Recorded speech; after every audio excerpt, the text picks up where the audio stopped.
এখন সেই দোয়া শিখাচ্ছি আপনাদেরকে, যে দোয়া শিখলে আপনারা ঋণ থেকে বাঁচবেন ইনশাআল্লাহ। কত দিবেন বলেন? আচ্ছা, হ্যাঁ, এই তো শুকরিয়া। দোয়া করবেন যেন আল্লাহ পাকের দিনটাকে আল্লাহর জমিনে প্রতিষ্ঠা করতে পারি।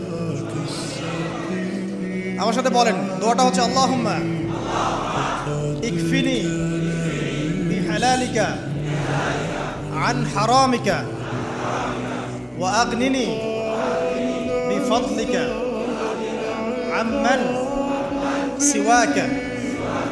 এই দোয়াটা ছোট না, এটা মুখস্থ করবেন, সিজদায় পড়বেন, নামাজের সিজদায় পড়বেন, আত্তাহিয়াতু দরুদ শেষ তারপরে পড়বেন, নামাজ শেষে হাত তুলে করবেন, যখন তখন শেষ রাত্রে করবেন। ইনশাআল্লাহ দেখবেন আপনার ঋণ বলতে কিছু থাকবে না। যদি থাকেও, বড় কোনো ঋণ থাকেও, আল্লাহ পাক অন্য কোনো মাধ্যমে এটা শোধ করার ব্যবস্থা করে দিবেন ইনশাআল্লাহ।